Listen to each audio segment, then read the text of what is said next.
once you get them here, how do you push them out of the nest, but not so far out of the nest that they leave Detroit? How do you retain the talent that you're attracting and nurturing in the city? Well, I think by providing three things. First, let me say that for those who are not familiar with what's going on in Detroit, there is a great American experiment going on here, and it beats anything that's going on in any other city in America. We've got a plan to create 1,200 new businesses collectively over the next 3 years. And to your question, how do we go about keeping folks in Detroit? We've got the lowest cost housing in the Western world. You can start with Lithuania and work your way across Europe and then work your way across the United States. The cost of living here is as good as anywhere. We are seriously overbuilt in housing, which many people who own houses like myself may see that as a negative, but it actually is a positive if you think about it. When you're locating a business here, what do you want? You want good housing for your workers.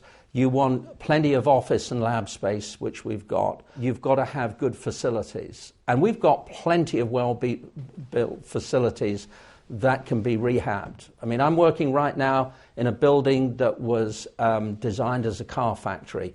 It's now got high-tech labs in it. We've got buildings all over the city that we can transform.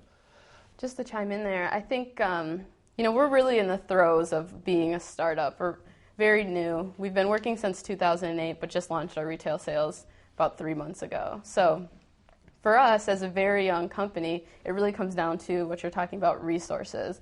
And by that I mean really specific ground level resources. It's one thing to put a bunch of businesses in a space together. I think it's another thing to provide, the help on the tangible things that you need to get done every single day. So I guess what I would envision, what I would love right now would be a place that I can go to get help with the day-to-day stuff that doesn't necessarily drive the business but has to get done. So things like accounting and administration.